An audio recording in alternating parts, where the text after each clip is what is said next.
It is the complainant's case that she did not consent to the sexual act, and according to the proviso to Section 42 of the Sexual Offences Act, a person is said to consent if he or she agrees by choice and has the freedom and capacity to make that choice. We have the case of Republic versus Uria, where the Court of Appeal stated that the lack of consent is an essential element of the crime of rape, and the intention in rape is primarily an intention and not a state of the mind.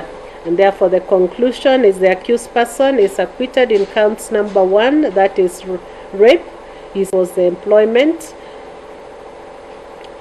since that was not adequately proved, but is however convicted in counts number 2, 3, 4, 5, 7, 8, 9, 10, 11, and 12 as appears in the charge sheet. He is convicted under Section 215 of the Criminal Procedure Code.